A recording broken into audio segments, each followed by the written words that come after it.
Next, we have to find the magnetic moment of a revolving electron.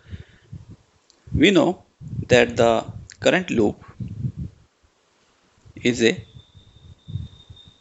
magnet and it has two poles, north and south. If this is a current loop carrying the current anti-clockwise direction, then this is a magnet, and from upper side we can see it is a north pole, and from behind the pole is south pole, and the current loop will have a magnetic moment which is a vector quantity, and this magnetic moment is given by m, and it is equal to current flowing in the circuit, say I, and the area of the loop, and direction of the magnetic moment is given by the right hand rule. Rotating the right hand in the direction of current, then thumb will give the direction of the moment. So here the direction of the magnetic moment will be perpendicular to the loop and in upward direction, and unit of the magnetic moment is ampere meter square.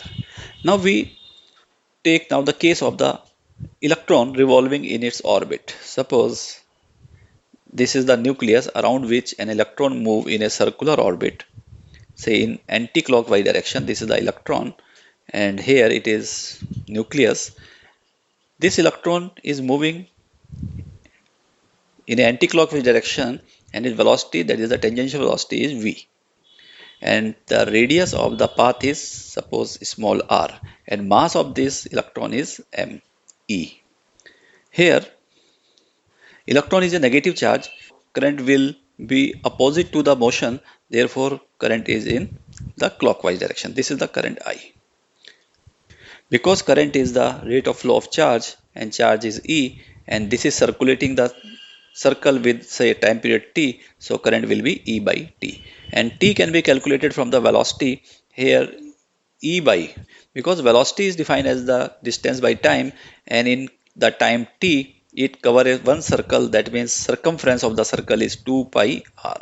Therefore we can say t is equal to 2 pi r by v, and we replace this t here, so we get E by 2 pi r by v, and this v we carry in numerator, so we will get E into v by 2 pi r. Now the magnetic moment in the circular loop will be m equal to Ia. I is the current and A is the area of the loop. So current we have found this EV by 2 pi r, and area of the loop is the pi r square. And here the common terms are cancelled out. Pi get cancelled and one of the r get cancelled. So we get EV r by 2, EV r by 2. And it further can be written as E by 2. We divide numerator and denominator by the mass of electron me, so we get MEVR.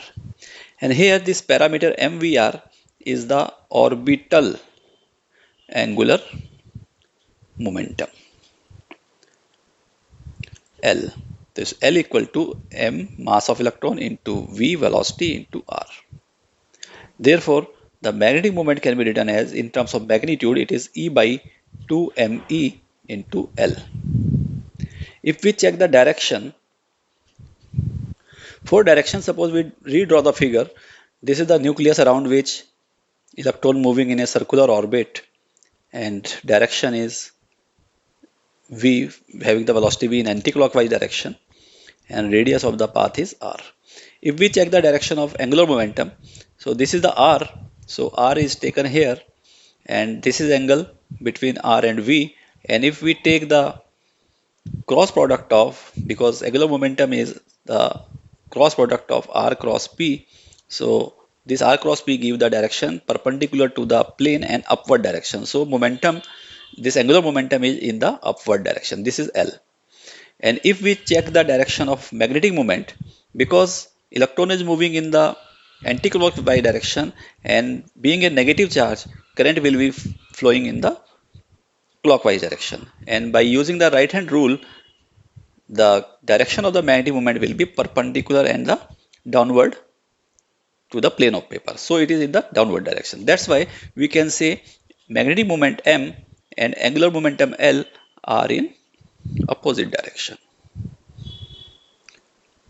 So we can write figure in vector form as magnetic moment m equal to minus E by 2 me into L. So we have to remember that magnetic moment and angular momentum will be in opposite direction. Using this formula of the magnitude of magnetic moment, we can write m by L, that is equal to E by 2me. And if we substitute the value of these parameters, that is charge of electron is 1.6 into 10 to the power minus 19 coulomb and mass of electron is 9.1 into 10 to the power minus 31 kilogram, and it is solved, then we will get this is 8.8 into 10 to the power 10 coulomb per kilogram. It is gyromagnetic ratio. It is called gyromagnetic ratio. Further, this formula further can be elaborated as m equal to E by 2 me into angular momentum. This is the orbital angular momentum. And as per the Bohr theory, the electron revolves in the orbit for which angular momentum is the integral multiple of h by 2 pi. These are the stable orbits in which electron revolves without radiating any energy. So if we replace this L by nh by 2 pi, we will get the magnetic moment E by 2 me into n into h by 2 pi. Here, if we put n equal to 1, this will give the minimum of the magnetic moment. So minimum magnetic moment will be E by 2 me into h by 2 pi. Or okay, we can write it as Eh by 4 pi me. Here we know the E, the charge of electron, H is the Planck's constant, it has the value 6.6 into 10 to the power minus 34 joule second, and mass of electron we know this is 9.1 into 10 to the power minus 31 kilogram, and substituting this value and we will calculate it as 9.27 into 10 to the power minus 24 ampere meter square. It is known as the Bohr magneton, and it is the unit of magnetic moment.